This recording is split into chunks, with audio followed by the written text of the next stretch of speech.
Welcome, everybody.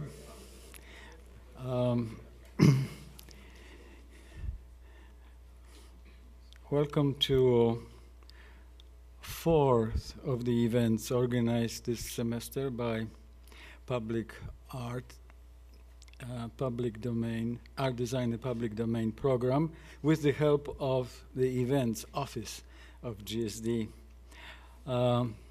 Today's lecture is by Jill MagId, but I would like to bring back to memory the previous events. The first one was a panel discussion called September 11 Memory Vision Practice with three prominent scholars, Kirk Savage, Erika Nadziński, Mark Jarzembek, in which we tried to critically explore and envisage the present and future ways of commemoration in artistic and design practice. The second was a lecture and conversation with Michael Rakowicz, a recipient of UNESCO Design Prize, a critical urban cultural explorer and interventionist. Too much of an artist for designers and too much of a designer for artists. The next following event this semester will take place in November, beginning of November. There will be a lecture by Rafael Rosano Hemmer, already known by many among architecture and media art oriented members of the audience here.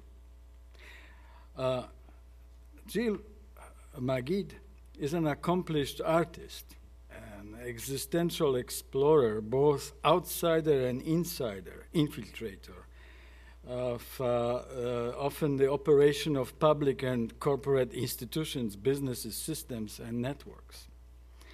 She completed her studies at MIT, at Visual Arts program, but also at Rijksakademie in Amsterdam, in Netherlands.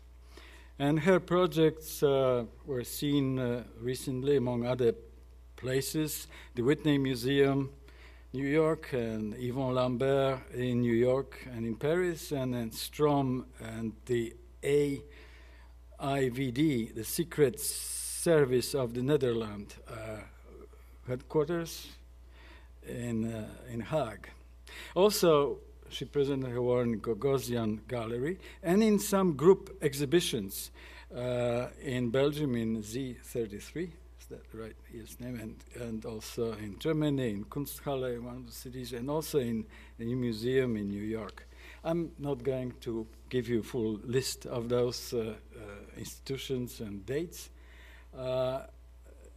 but I like to also explain, as I've done before, what do we mean by public domains. The program is called Art Design in Public Domain.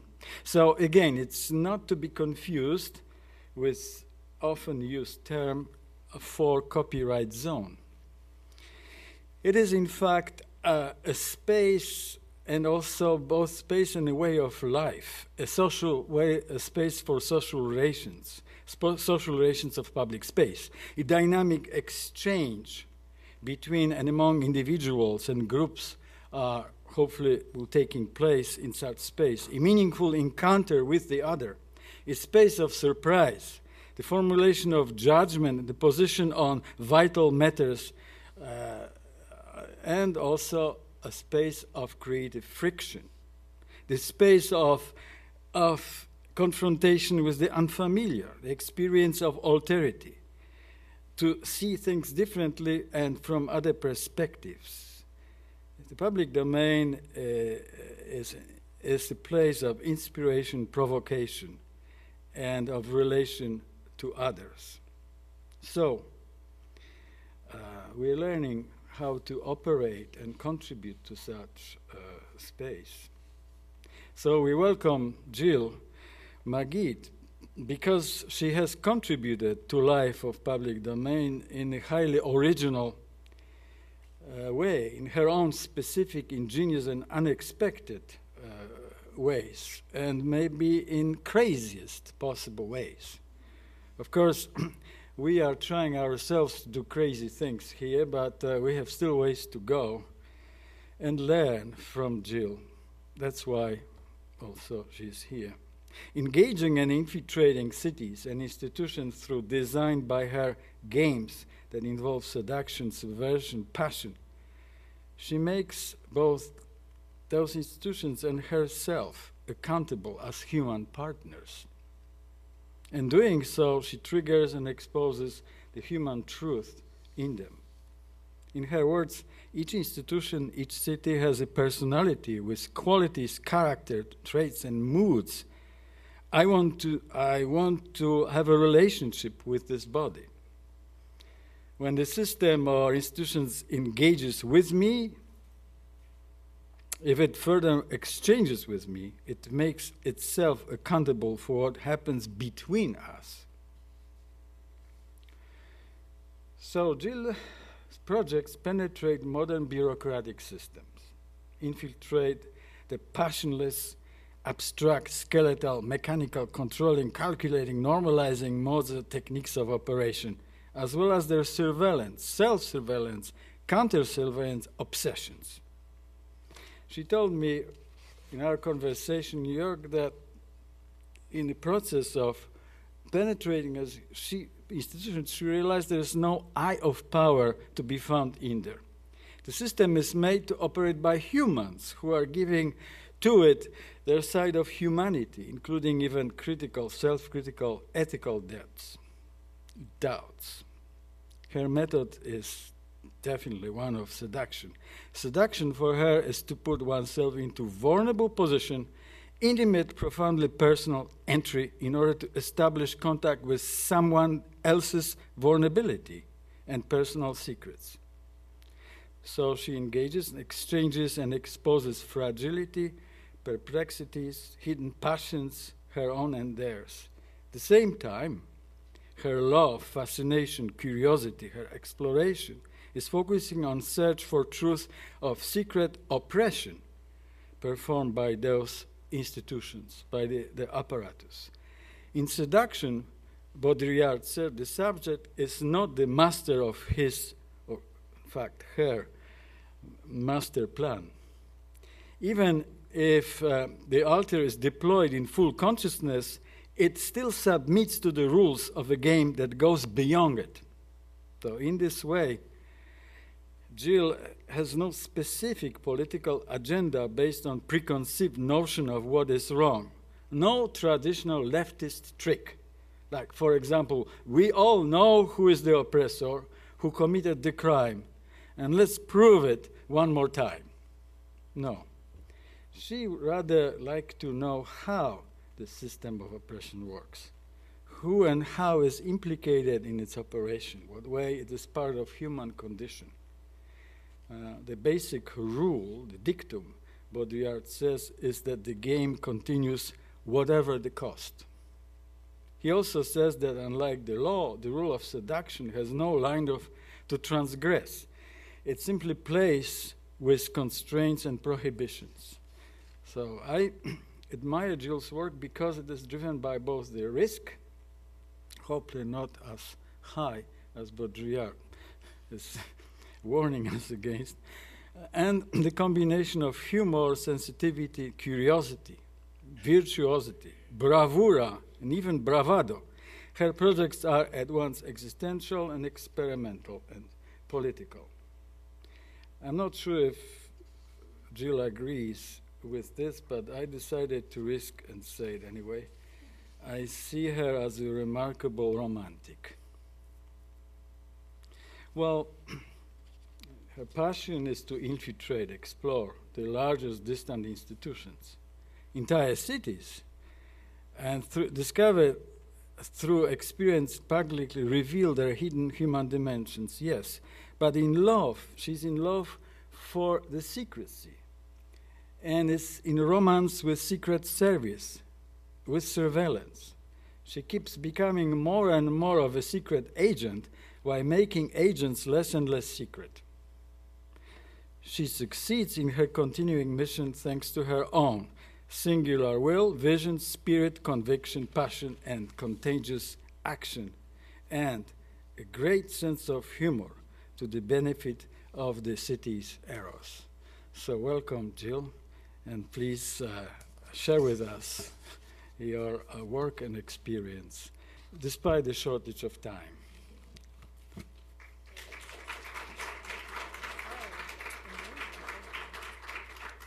Well, that was like the best introduction I've ever gotten. So thank you, Christoph. Hopefully I could live up to it. I was going to, because of the shortage of time that we have, I selected a few projects to lead you guys through, and I will take questions at the end, so maybe hold your questions for the sake of time. But I think Christoph gave such a good introduction that I'll just go straight into the work and let what he said kind of hover over it. So as Christoph said, maybe it was nostalgic that I threw this in, but this was a piece I did when I was at the MIT Visual Arts program for graduate school. And I show this one because, one, I don't usually show it anymore, but I do think that it had a huge impact on all of the work that came afterwards. So I thought it would be interesting to show it here. So if you guys are familiar with MIT, there's this lobby, Lobby 7, which is the main lobby of the institution. And this monitor hangs down from one of the balconies, and it's the 4 balconies high. And I was really interested in just starting off being interested in surveillance cameras, but not in a directly political way or anything about Big Brother, but I had made a mask that was for kissing, and I was interested in how could I film the space of the kiss. And because I was at MIT, someone introduced to me a spy camera because it's small and you could fit it in. And I became really fascinated with the footage that the camera produced, and that the closer I brought it to my body, the more abstract my body would become, and how it should have been this mirror, but I was completely disoriented with myself. And coinciding with that feeling was the strangeness I felt of being in Boston, where I'd come from New York, where everyone was really touchy and huggy, and then I came here and it was not that way, and I felt really confused by the space I was in. So those things kind of coalesced in this piece that was a performance, and these are just some slides of it. But as I said, I was interested in cameras and the view that the surveillance camera would take. And in the lobby, there was this monitor, and it would say, "Today at the Institute," it's probably still there, and it lists all of the talks and things going on with the institution just in words. And I climbed up one night and got the number off the back of the monitor and called Sony and told them that I lost my remote control for my television. Could they send me a new one? And they did, and I put up a wireless receiver, and I had a wireless transmitter in my bag and a small surveillance camera. And in that time, like, no one had those. I mean, you could get it for $100 off spy.com, but it wasn't like today where everyone had them built in their computers. Now I sound like I'm 100 years old, right? But they weren't. So anyways, with my remote, I could walk into the lobby and with the switch of a channel have total control of the system. And so I did a performance that's me with the short hair there, and that's my ear on the monitor. And the performance was that in the middle of the day, I walked in and moved the camera everywhere I could reach underneath my clothes, and it took about a half an hour of time. And over the course of that period, like at first people just started walking by, but one by one, people would come off the path until there was quite a big expanse of people filling the lobby. And these were architecture students who I really don't think realized it was me and sat talking about the composition the entire time behind me. And significantly at the end of the performance, cops started coming in who had been told that someone put sex tapes in the announcements monitor, and I didn't see anyone because I was performing, but they were standing around and they made a kind of investigation when I left. And that became a big moment for me, and this is why I showed the piece. was that I had really been kind of schooled on this idea of the police and the bureaucracies and the governments as being them, and then the artists and liberals as being us, and that it was a very clear delineation.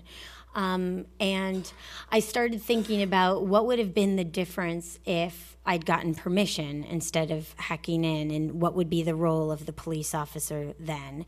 And that was the question that really stuck with me. And also to tie it into the public space program, of also this idea of how theatrical that space became, that once the camera, a surveillance camera, which usually high up looking down and kind of equalizes everybody, that by focusing it in, I became not a statistic, but a real physical person in the space. And the camera would always leave the orifices of my clothes to get the space and come back down. So everyone in the space was kind of standing like this as if it had been them. And so I was curious about the performativity of public space and the implication of myself as well as the people in it.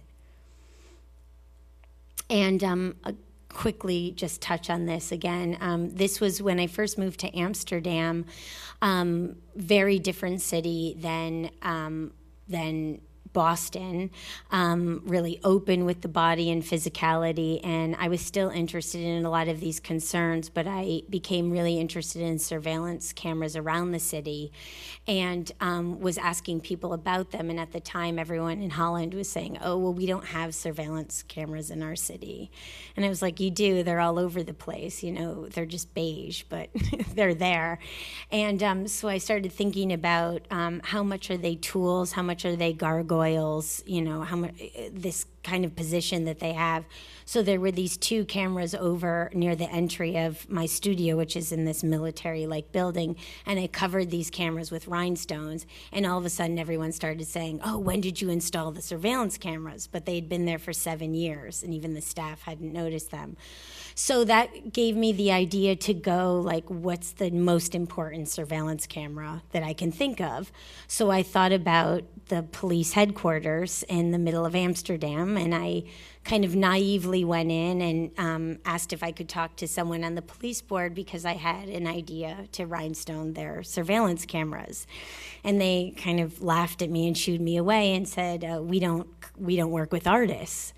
So that kind of gave me an idea, okay, what if I'm not an artist? So I went back in a business suit and with business cards, and I said that I was Jill MagId from System Azure, and I was a security ornamentation professional, and I was there to discuss their public face of surveillance. And I got a meeting, and 6 months later they paid me and hired me to ornament their surveillance system. And the colors are chosen by them, and I won't get into detail, but each one has a police code meaning behind them. And every time I got hired again, I just pushed it even more and wore like a rhinestone pants and tool belts and had colored drinks to give them.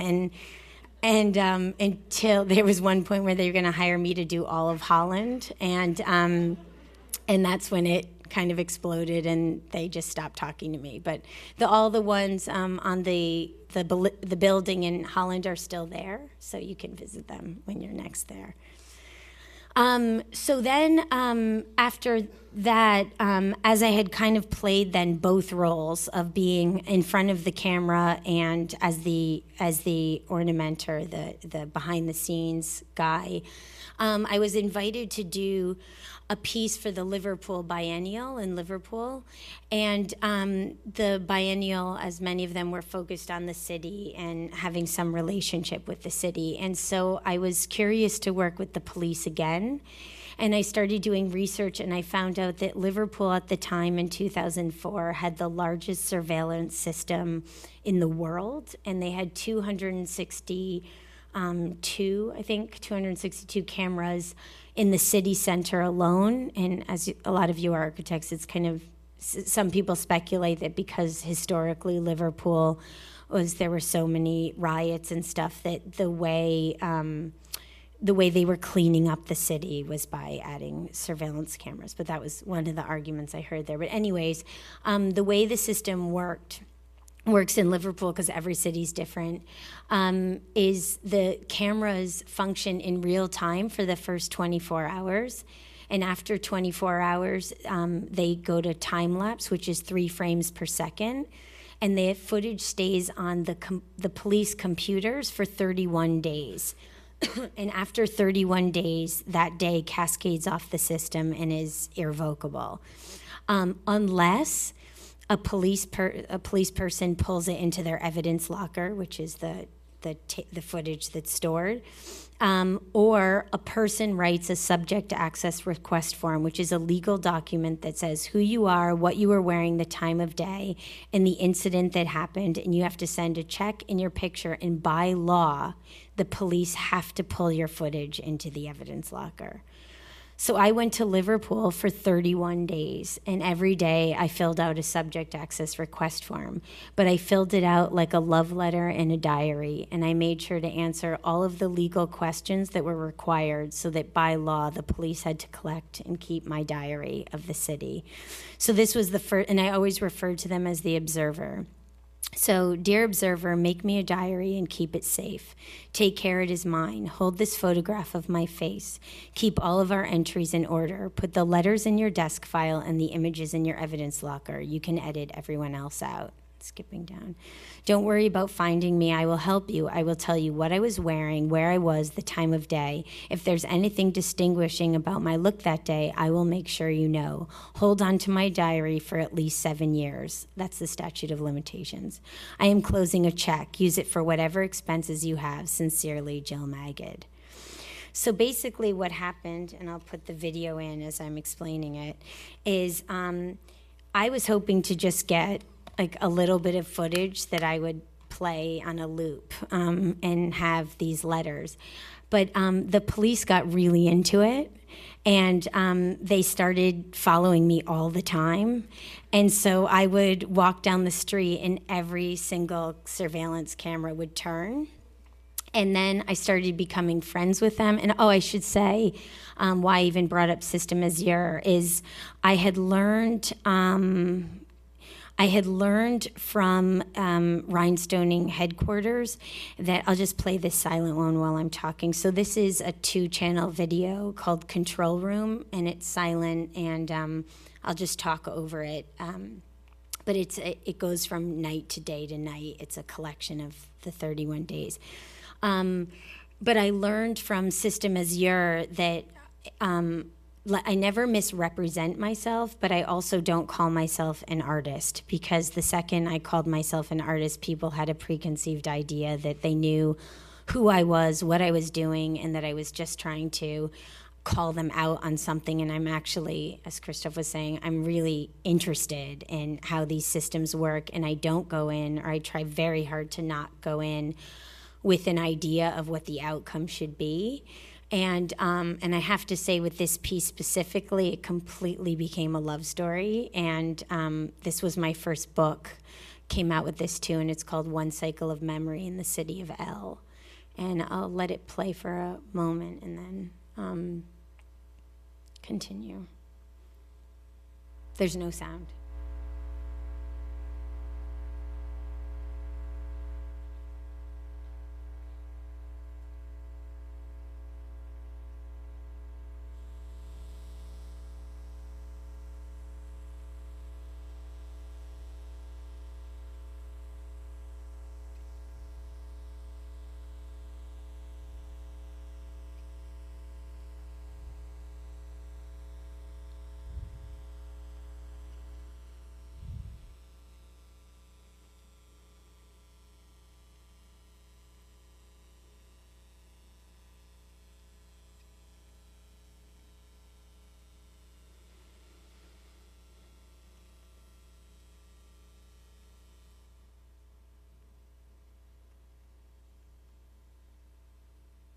Okay, I'll show you the next video. How do you do that? Menu. Yes, okay. Okay, so there's 4 main videos, but I'm obviously from lack of, let me pause this, fit to full screen, pause. Okay, so this, wait, view full screen, enter full screen.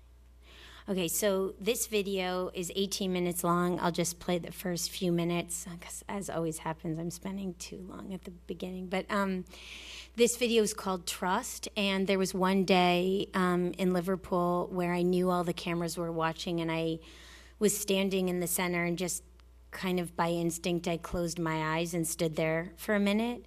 And later on, when I went to the police station, they were all freaking out, and they were like, "We were so worried when you closed your eyes, that, you know, what if you weren't safe and there was no way to talk to you and tell you that you were safe?" And so I said, well, that's an interesting idea. What if I get a little microphone and a speaker, and I hide it in my hair, and if whenever you guys want to talk to me, you can.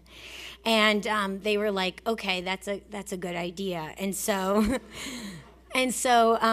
one day I asked them to walk me blind through the city, and this is called Trust. So I'll only play the beginning. This has sound. Hi, Jill. Where are you?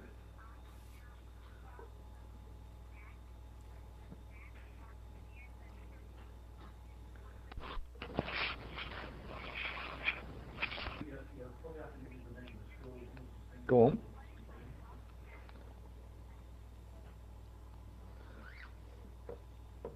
That may be very difficult, but we'll try it.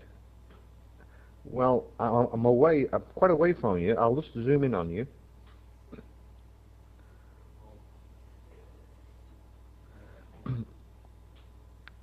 You can't see the wire. Yeah.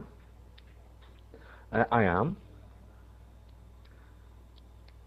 Right. Okay. Do what you want to do. Are your eyes closed?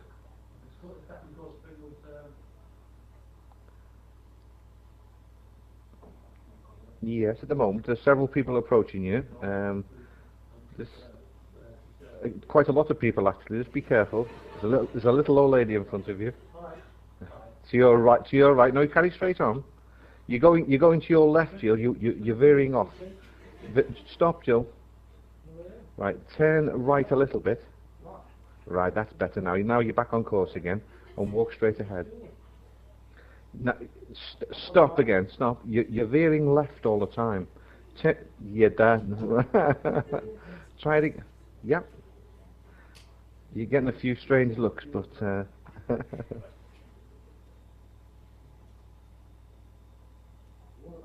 Yeah, that's fine. It's really amazing to see people's reaction. Yeah, you're fine, Jill. Keep on going straight. There's no one in front of you. Lots of people about, but funny enough, there's no one in front of you.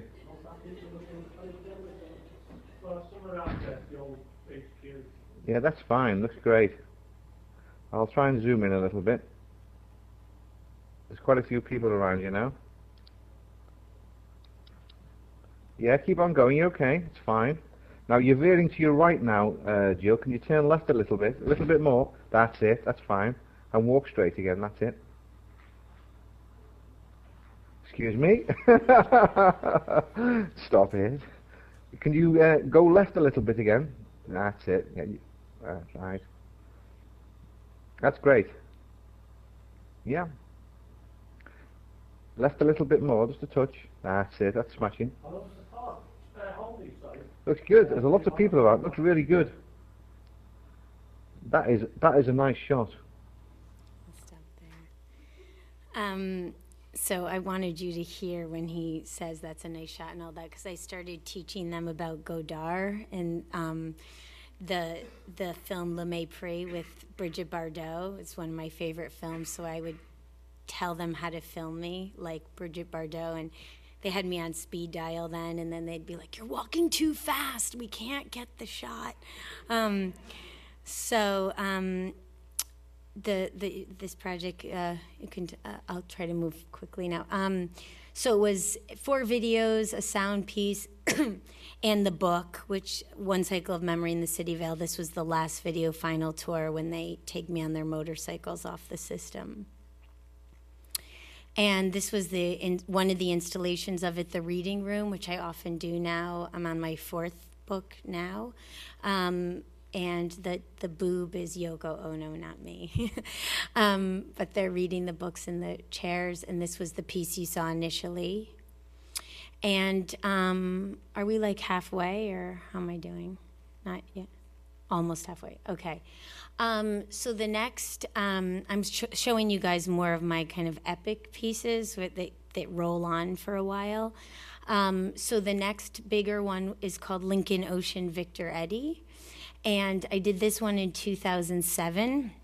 And this piece was, I had, as you saw, had been living in Amsterdam for 5 years. And when I was in Amsterdam, 9/11 happened.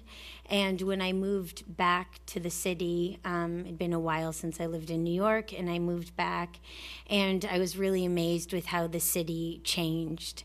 And I also was going through that weird feeling of having lived in Europe for 5 years and coming what I thought was home, but it didn't feel like home. And I was really insomniac and taking the subways at night a lot. And I kept hearing the announcements, please be advised you might be searched for security reasons.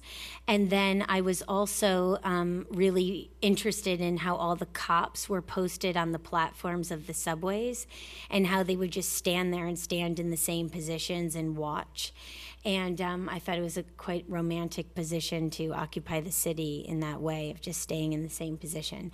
So kind of taking, like you saw in the other works, taking the threat or the corporate speak as a form of seduction, I started walking up to police officers and asking them to search me. And most of them said no and thought it was crazy and told me to go away. And then this one cop I walked up to and I said, will you search me? And he said, what? And I said, will you search me? And he's like, why do you want me to search you? And I said, well, I heard the announcement that you might search me, and I'm ready, and I want you to do it now. And he said, well, I can't search you, you're a woman. And I didn't know that male cops can only search men. So I said the same thing. I was like, oh, that's interesting. I didn't know that. And he was like, okay, bye. And I said, no, but seriously, I'm really interested in that. Will you train me instead? And he was like, what? And I said, I'm really curious what you do. Will you train me? And he said, look, I work the night shift. I got to go. And I said, well, can I get in touch with you? And he said, I can't believe I'm doing this, but this is the number of the station. You can call me here. So a few days later, I called him and I said, hi, I'm not sure if you know who this is. And he's like, I know who this is. And I said, I'm serious. I want you to train me. And he said, okay, you know where you saw me last? And I said, yes. And he said, that's outside of headquarters. I get out of roll call at 11:30 at night. When I walk out, follow me. Do not speak to me. And I said, okay. And I followed him out onto the subway where he was stationed. And for the next 4.5 to 5 months, every night that he worked, and he worked 6 nights a week, and the cops that at the time, it may have changed by now, but in post 9/11, the cops that worked on the platform, their whole job was to look for terrorists in the tunnels. So they weren't, if someone got in a fight on the platform, they could take that. They didn't have to, but their job was to watch the tunnels. And they have 12-hour shifts. Often they got overtime. Many of them are dying in their 50s because of smoke, the inhalation of the fumes in there. So it's kind of a strange job, but that was his job. And so, as I said, for 4.5 to 5 months, every night I would get a phone call around 11:30 at night, and it would just say, like, Clinton, Washington, or York Station, and they'd hang up because the districts, they have many different stations, and every night in roll call they get a station. So this piece, and this is Adam, Boyd, Charlie, David, this is the New York City radio telephonic alphabet. It's slightly different from the military alphabet. Okay, halfway. So this piece, very much unlike Evidence Locker, and we were talking in Christoph's class before, did I have a mission when I started this piece, but I had no idea where this was going to go, and that's oftentimes the way I work. And So basically, I was just writing about this experience, and unlike the experience I had in Liverpool, there was no mediating device here. So unlike having a camera that kind of gave a safe distance, even though we were meeting up, this was a covert kind of thing. He couldn't have his sergeant know. And we had whole techniques by the end of how to avoid getting caught. So that's my cop across there. And I never show any images of what he actually looked like. And this is the booth. If you're familiar with New York, there's these booths on the subway platforms that look kind of like big telephone booths. And this is the highly coveted job to be assigned, is the booth, because you get to sit down and you watch the tunnels through the monitors. And this piece, the best way to describe it is it's kind of a slow love story, again, between the city and the cop and myself in this very like un-Harlequin romance way. But it's kind of a rumination on art and the city and the ideas of security, in that he thought art was a waste of time, and I tried to trade him, like, I'll teach you about art if you teach me how to be a cop. And he wasn't interested, but every day I would drop in his car postcards of different artists that I like, and he started keeping them, and we'd have these debates about art and the city and government and all of that. And this was his shirt that he gave me. This was learning how to use his gun.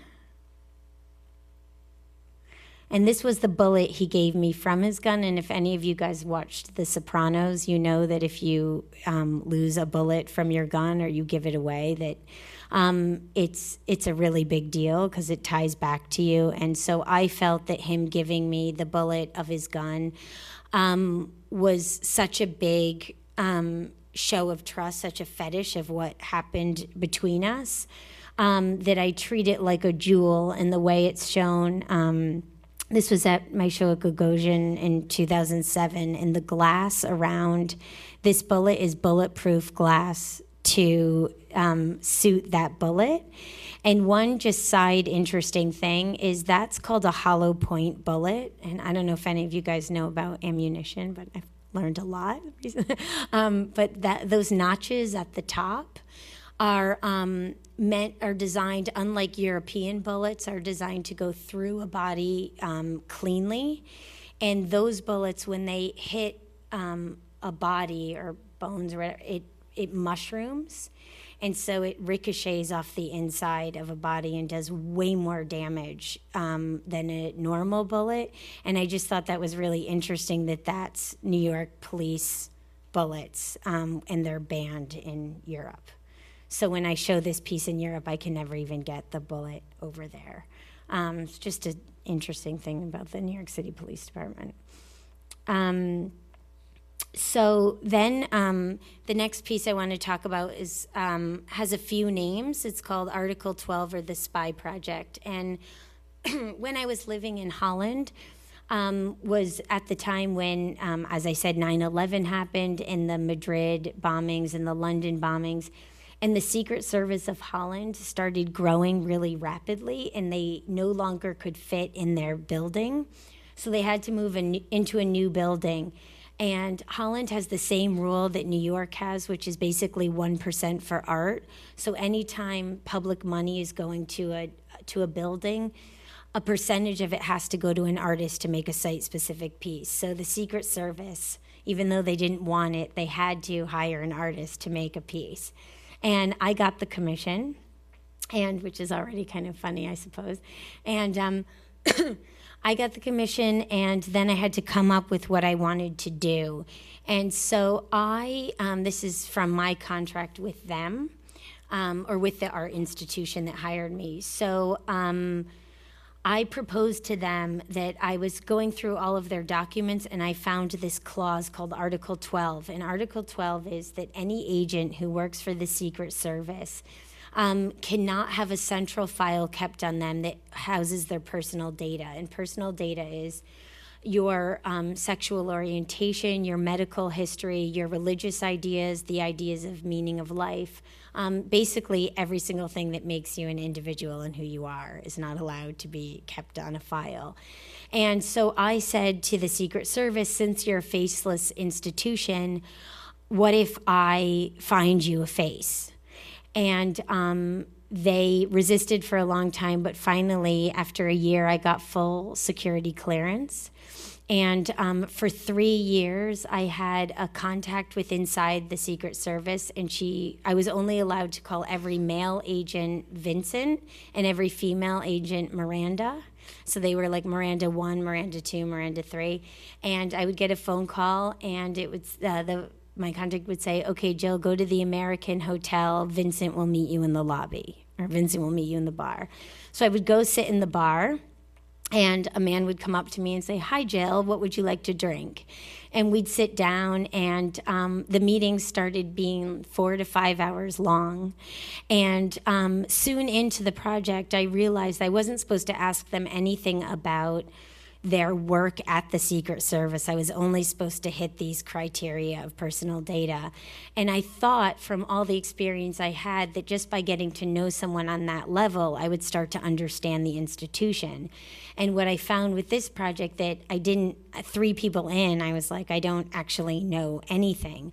So I sort of tested it out that one time I was meeting with one Vincent, and I asked him a question about what he did, and he gave me a little information about which direction, because there's 7 directions within the Secret Service, and counterterrorism is one, and they have different parts, and he told me which direction he was in. So then the next person I met, I said, which direction are you in? And she said, I can't tell you that. And I was like, oh, that's a shame, because I've met someone now from counterterrorism direction 7, and I was hoping to meet someone from direction 5. She was like, oh, well, I'm in direction 3, and would give me that. And little by little, I started learning much more about how the Secret Service worked. And I was really interested in finding the kind of agents that worked covertly, and of course they weren't giving me. They all work covertly, but like the agents in the field.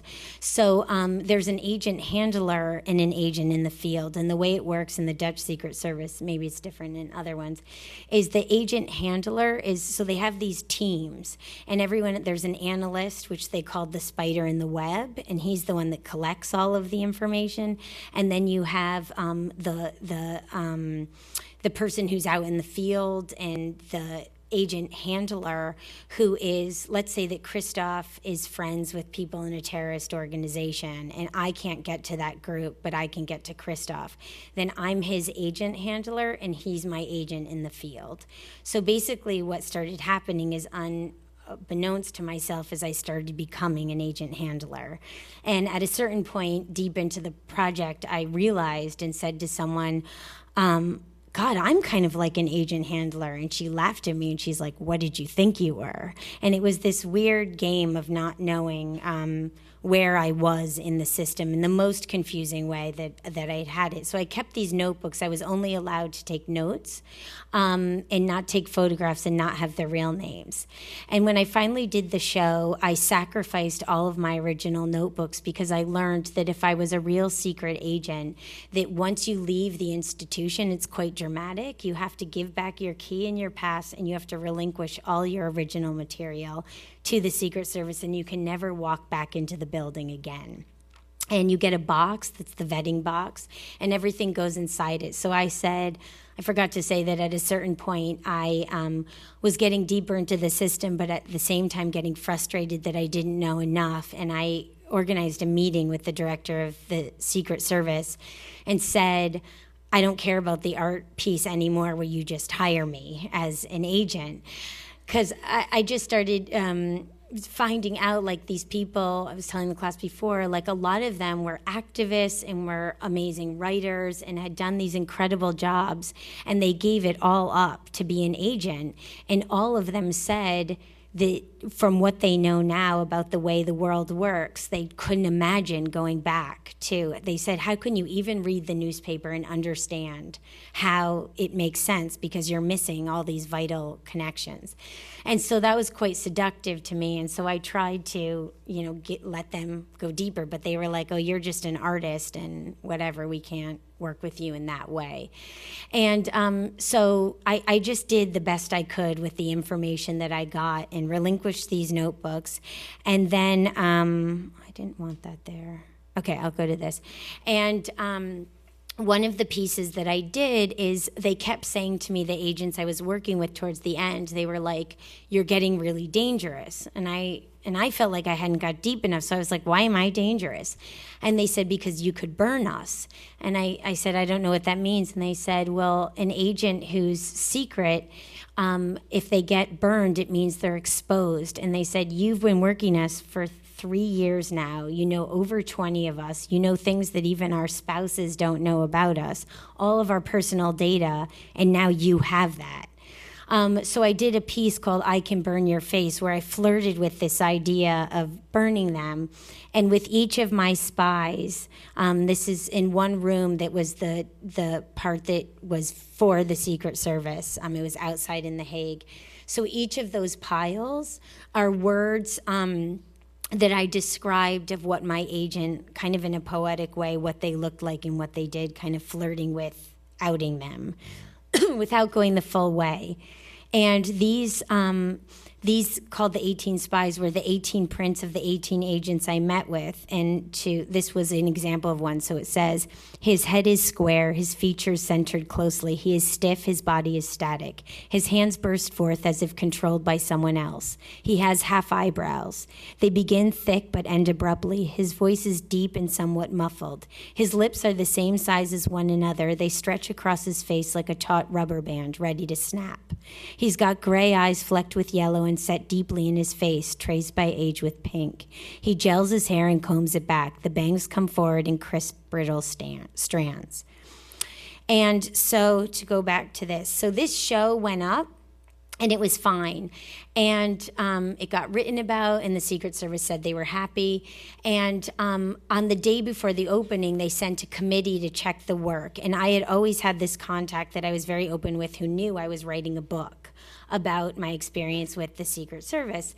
And I hadn't finished it in time for the show, but I said, on my own choice, I said I knew they have these other people in a different direction that goes through text and redacts them. And my frustration with this piece is that they had stayed very well outside. Like all the other pieces I'd done, you'd seen that the cop gave to it too, and it was this relationship, whereas the Secret Service, you could not believe me and just say that this was my perspective on it. And I felt like I needed to engage them further. So I said, look, I'm writing this book. It's not done yet, but maybe I could give you the rough draft and you guys could redact a few words here and there, and then there would be some participation with you. So they said, okay, we'll do that. And at the end of the show, a month and a half later, I went back to deinstall the show, and I landed in the airport, and I got a call, you're in really big trouble, get a lawyer, you have a meeting with the director of the Secret Service, and your computer's going to be confiscated as well as your work. And so I went into the meeting of the Secret Service, and they said that I was a national security threat and that my book, that I had to cease writing of the book, and that they were going to take it and wipe all my computer information clean, and that they were confiscating 7 of the 18 spy prints that they had already shown for a month and a half. And so I just love this letter from the director of the Secret Service. So he says, hereby I provide you with a version of your manuscript, and also which prints that he's going to take. So he says, this is the list of 7 works as identified by their first words. 1, he speaks like he is choking. 2, he is very tall and looks like Chewbacca. 3, he is a tall, awkward man with a lopsided frame. 4, he seems bigger from afar. 5, she has short spiked hair. 6, he is 38, tall with sideburns. 7, she's the incarnation of the reclining nude. There are, from our side, no objections to expose the other 11 works of the 18 spies signed by the Deputy Director General of the Intelligence Service. So they confiscated the works, and I reinstall now this piece permanently, where one thing I thought was fascinating is that they confiscated 7 of the 18 spies, but they did not confiscate the corresponding neons, which are the same words. And so I permanently turned those piles off, and I show them, yes, off. And then so you can see some are on and some are off. And then I was asked to do a solo show at the Tate Modern in London, and it was at the time that, or a year, it'd been going, almost a year, it'd been going back and forth. I had a lawyer in New York, and I was fighting for the book, and they were fighting to stop me from the book. And it was interesting that I went to get a lawyer, and he said, okay, the first thing we're going to need to do is I need your security agreement, your confidentiality agreement with the Dutch Secret Service. And I said, I don't have a confidentiality agreement. And he's like, you just won this case, but it's different than it was in Europe. But anyways, they did think in New York that I could win the case, but I found it to be, within my projects, I think it's more interesting to stick to the rules of the institution and let the institution expose itself. So as I said, they had sent me these letters, and in one of the letters, when it said it confiscated the works, it said, you are allowed, as a kind of bridge between us, they said, okay, you can show the book this is a quote, in a one-time only exhibition, after which time it becomes property of the Dutch government, never to be shown or published again. So I wrote the director a love letter, and I said to him, here's the letter, Dear Dr. Grote, on September 10th, my exhibition Authority to Remove opens at the Tate Modern in London. In your letter dated July 17th, 2008, you suggested that I, quote, present the manuscript as a visual work of art in a one-time only exhibition, after which it would become the property of the Dutch government and would be stripped of all sensitive information and not be published. This is that one-time only exhibition. I am presenting the book disbound. I sliced the joints along its shoulders and pulled its body from its spine and laid it under glass. You may take the body of the book. I will keep the prologue and the epilogue, with the phrases from the former that you censored, amended, or removed. These parts support the body before and after my commission and do not include my sources. The book Becoming Darden is a memoir of our involvement. I had dreams of publishing it as my first novel. You are its only reader. Seize it, strip it, hold it in your building, and seal it under glass. I comply. Your author, Jill MagId. And this was the book Split. And I basically set it up at the Tate Modern, waiting for them to come and get it. And they did. They came with a briefcase, and they had to fill an authority to remove from site form, which is a form for the Tate Modern, any artwork taken out of the building, and they permanently confiscated it and gave me back the redacted manuscript, and I took that and made a redacted novel called Becoming Darden. And because I just saw that we have little time, I'm going to end it at that, and I will not show you the newest work, but that's it.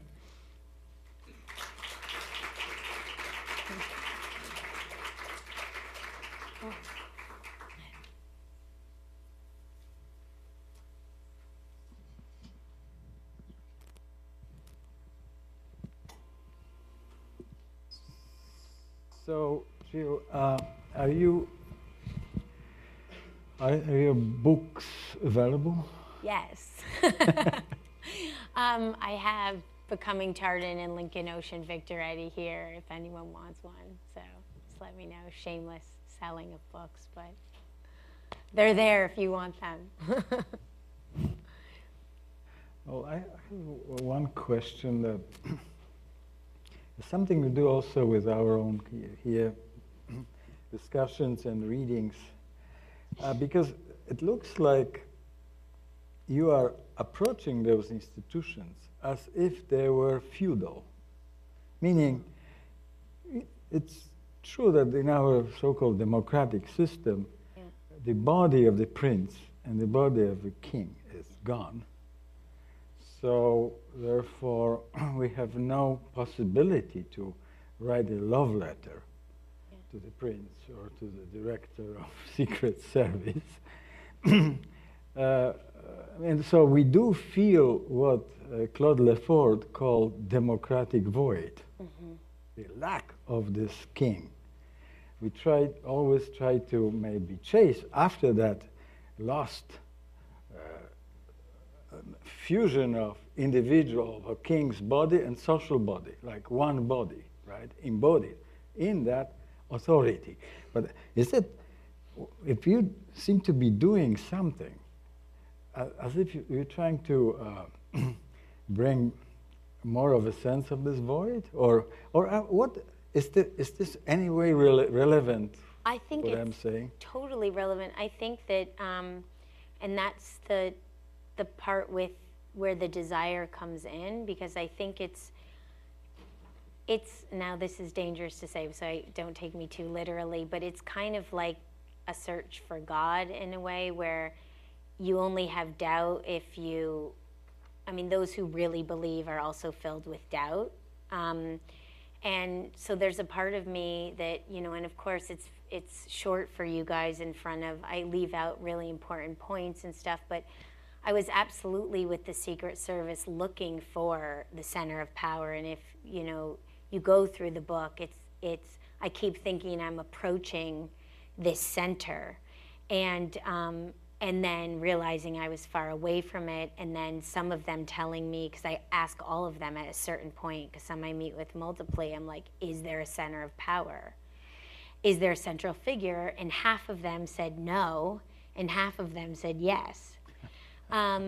And a lot of them too, and why I say it's a human thing, I think some of them were also searching for the same thing, because it's kind of like this Deleuzian field where everyone's spread out, and some people just don't believe that there's any one central point, but I think there is the kind of imagination that maybe there is. And when I had when I finally had the meeting, well, the fight with the head of the Secret Service, and I was terrified, and I called my boyfriend, my husband now, and I was so nervous. I was like, oh my God, like I'm going in and I have this meeting, and what am I going to do? And he was like, well, this is what you wanted. You're meeting the wizard, you know? And because I kept saying, is there someone behind the curtain or not? And he's like, here he is. And in the fight between him, he kind of collapses. And I win the argument, even though they come back later with all the legal stuff and kind of bury that. But in the meeting, like, I stood on more solid ground, and he collapsed, like physically in a way, just kind of. And instead of any feeling of joy, it was an awful feeling, because I wanted him to be that body that you're talking about. And then that he wasn't was way more confusing. And of course the law comes back in and ties it up, but it is this question at the heart of, like, is there someone responsible? Are we equal or not? So I don't have an answer. I think it's part of the search. Mm-hmm. So another thing is that your writing is, I'm puzzled by the role, the position of your writing in your work. Can you say something about this? Well, I think I've always been writing, but it wasn't until Evidence Locker really that I had a place for it that made sense conceptually to put it in. And but I really see writing as drawing, as a kind of creation of the space and of the experience. And the books, as they stand now, work autonomously. And I really want them to have a life in the literary world outside of art, but simultaneously exist in the art world. And so, especially with the book that you saw that got ripped, like, it's a sculpture, but it's also a book. And for me, it's just another material that that kind of gets the whole story, and then the artworks kind of peel off as fragments maybe from it. But sometimes, of course, the object speaks louder than, so it's just part of it, I think. And it's my way of processing the experience. And the application, we discuss it in class. It's the role of, because you're actually, you have no plan. No. Or it's an open plan. Yeah. Yet, in order to begin all of this, you have to have a proposal, right? Or right for permission or something. So how is this working? Well, I think in each one it worked differently. So with Evidence Locker, it was being given, I mean, a few times it's been a commission, like make something for this, and then doing, at least it focuses, okay, I'm going to focus on Liverpool, or I'm going to focus on the Secret Service. What can I find in there? And the piece that I didn't get to show was the first time that something just completely was coincidence, where I went to go research snipers and I witnessed a guy shooting from the Capitol steps. So that one found me. But I think the questions, you know, they kind of get repeated in different ways. So it's not like I'm focus-less.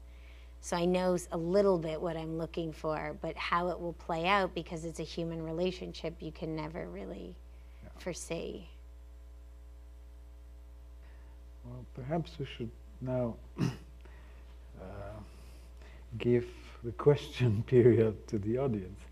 So if you have, please voice questions, ideas.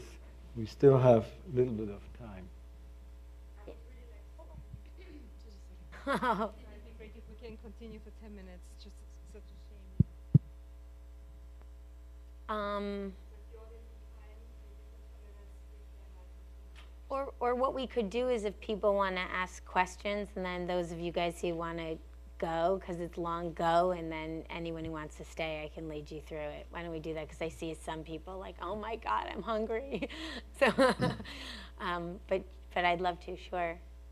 Yeah, but if this is a popular wish, we can still do it. But you're putting them on the, no, I don't do that. Yeah, so just ask questions and then we'll do it. Unless you have a solution. No, there's no solution unless we vote. Hi, I had a question. Yes. At the beginning you spoke of trying to embed some kind of aesthetic in the camera of the surveillance camera, saying by showing them Godard movies.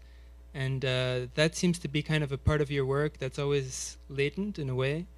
And then at the end there's these neons that are a very clear visual manifestation. Yeah. I was wondering what place those have in your work that otherwise seem to be very, very much reliant in administrative documents or very kind of standard visual representations. Well, for one, the first thing I would say is that it's also what I showed you guys was more process. So I think all the work is a bit, once it gets communicated and installed, there's documents, but there is always the object, and it's treated sculpturally and aesthetically. So I'm really not into just showing documentation. They always have this kind of, there's always an element that has this look, but the neon thing was, came out of, because that one, as you said, is so visual, that each project has kind of like offered up new challenges. And the Secret Service one, especially there before they'd responded, I wasn't allowed to photograph them. I wasn't allowed to represent them in any way. So how do you tell an artist? And that was like the hardest thing about that project, was how do you tell an artist to make something but they can't make anything? You know, so I had the book, what I was writing, but I couldn't, I was so lost within the system that I couldn't figure out how to finish the book. So I took time off and I used those fragments, and so this thing kept coming in my head of when they said, you're dangerous, you could burn us. So that's when I thought, okay, how can I do something about that and show that in some way? And so I I thought a lot about what material most embodies the feeling of burning. And so that neon is one of the smallest diameters you can get, because it's counterintuitive that the smaller the diameter of neon, the more intense the light is. So it actually is hard to look at. And it also buzzes because there's so many crisscrossing wires. So it's really bright and it's like zzz, like that. And then everyone said to me like, oh, that was really smart that you turned the heat up. But I didn't turn the heat up, and it doesn't produce heat. Like, it's completely psychological. So I think that sometimes I'll turn more even to an aesthetic decision. At the time I turned more to it because I just didn't know how to speak. And so this way of speaking worked. But then what became really fascinating to me is that they saw the sculpture as not dangerous, but the text that was framed as dangerous. So the very fact that they took the printed word, but they did not take the neon manifestation of that word, made me start thinking about art as a weapon, and how once you aestheticize something, it seems to no longer provoke, but it absolutely is doing the same thing. So it was kind of like a blessing, I would say, that it made me think about art as having this role, this active role, in a way that I hadn't thought about. So now that's a way I think about making work as well.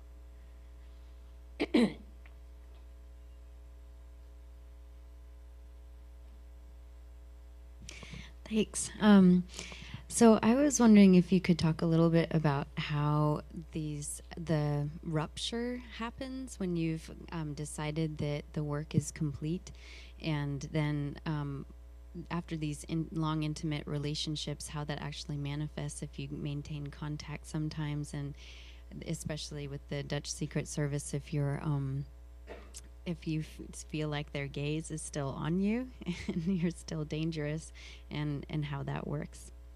Yes, well, the two questions, or maybe three, the rupture has gone in both ways, where it's exploded and imploded.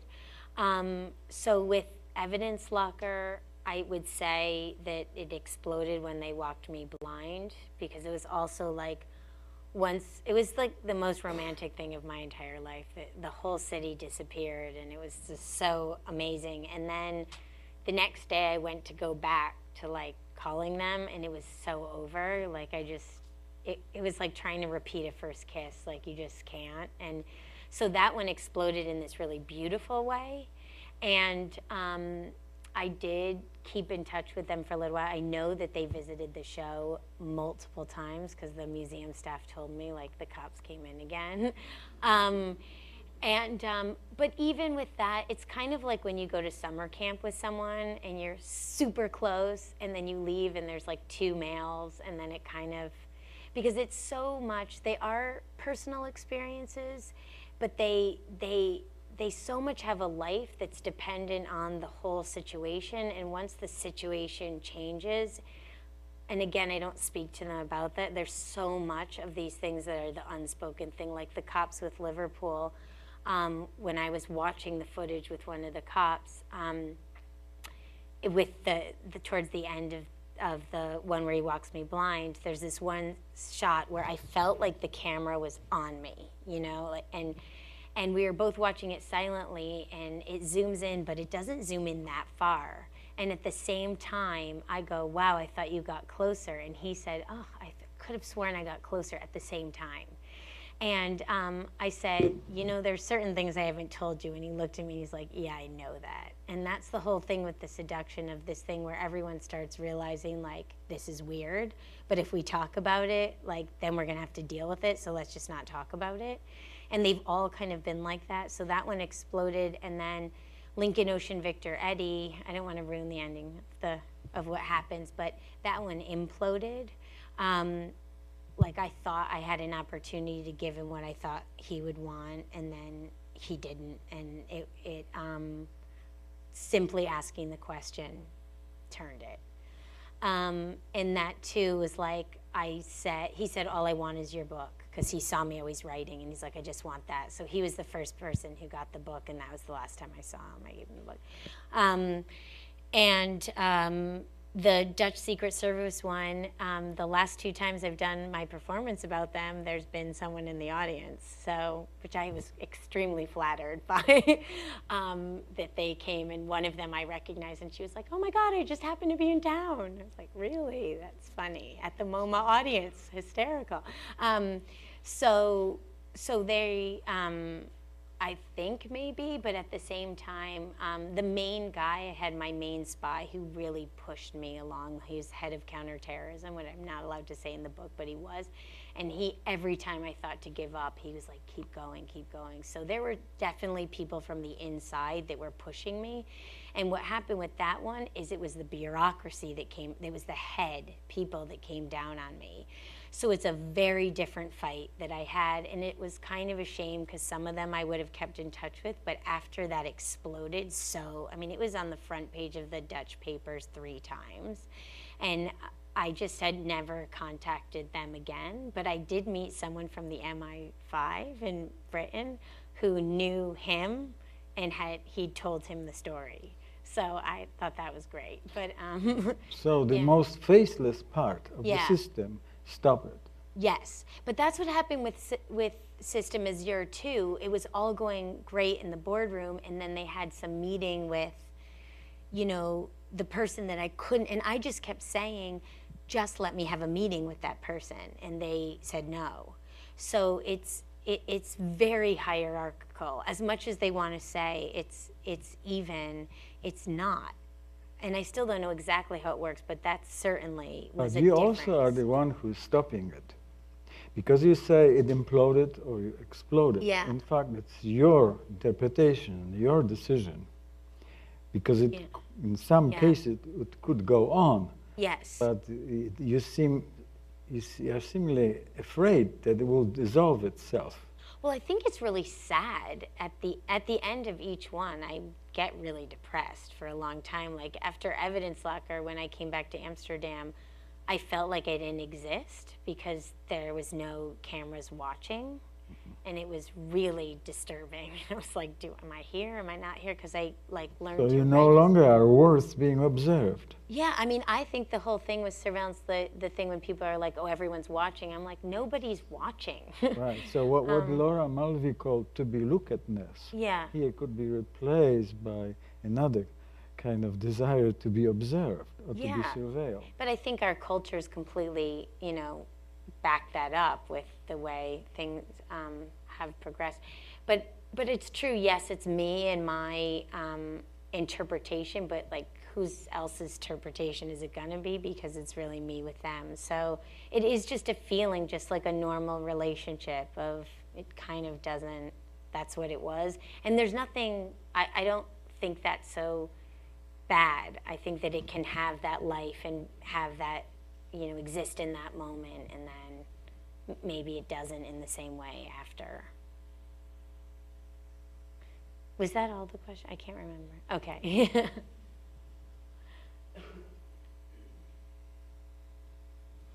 Sorry if I missed this, but I was just wondering about the text pieces on the wall, how they sort of faded into white, and what the decision was there.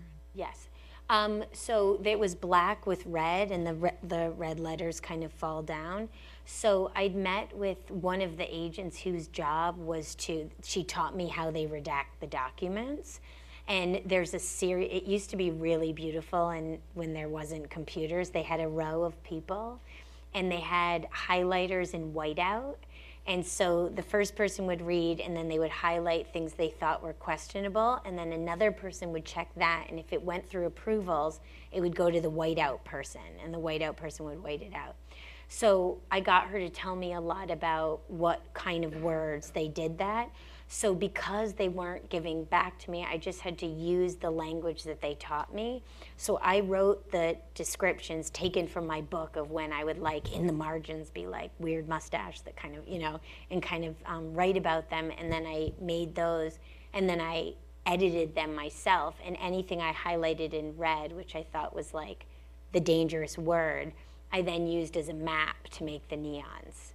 And so that's why it's amazing when they took those and they didn't take the neons, because it's word for word. It's actually the worst words were in red.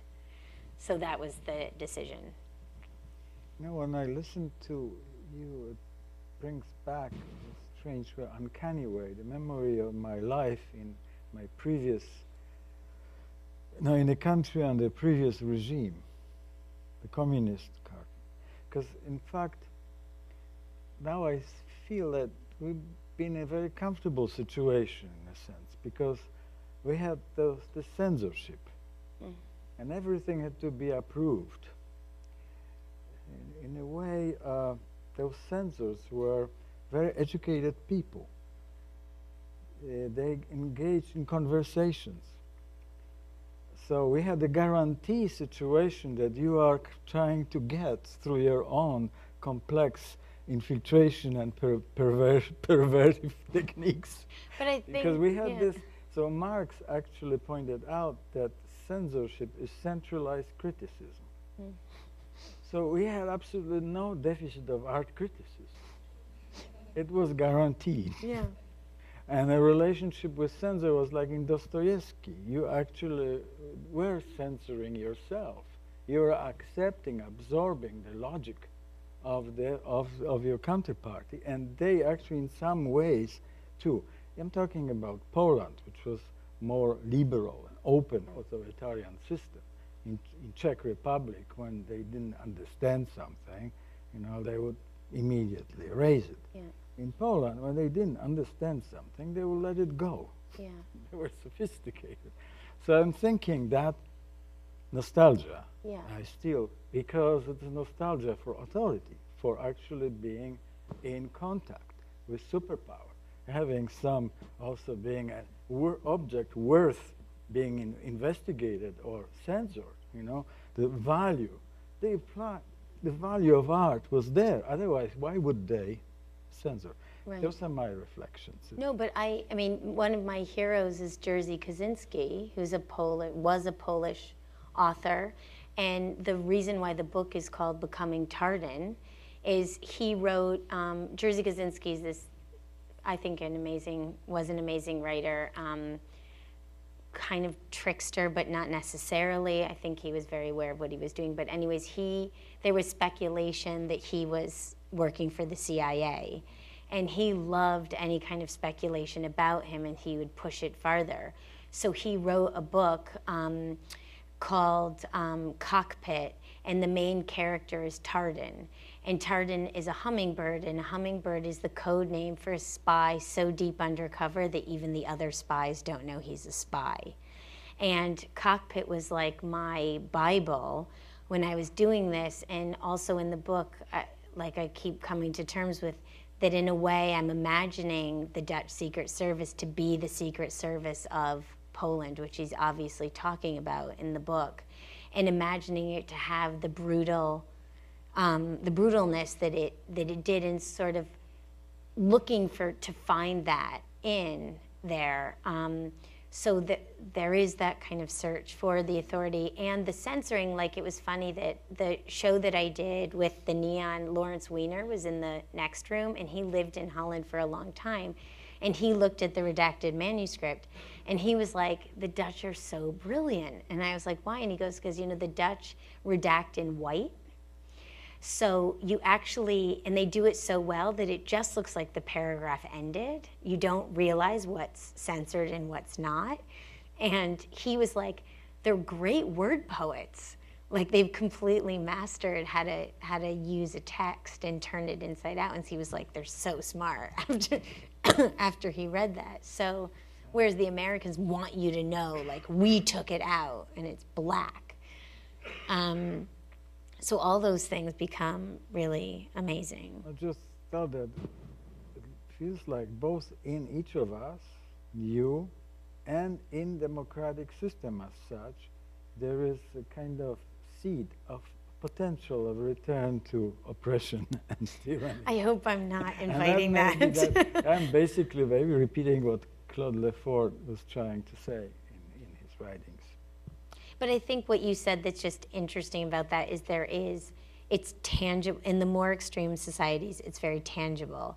And I read this really fascinating book that I did this piece at the Whitney that dealt with the Bybee memo, the torture memos, but just too much to show.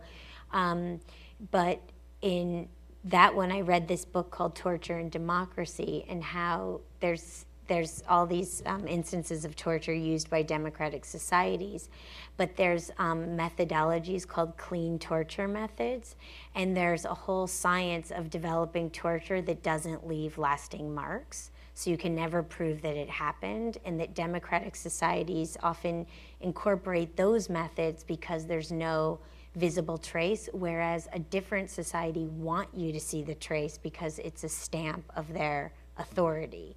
And so I think it's pretty, like, all those things really, and also the idea of redaction and censorship, that you're also, by erasing and ripping out, you're pointing a finger to say, well, this is the important thing that I don't want you to see. So they're also directing you to the sensitive parts. So they're just kind of clues, and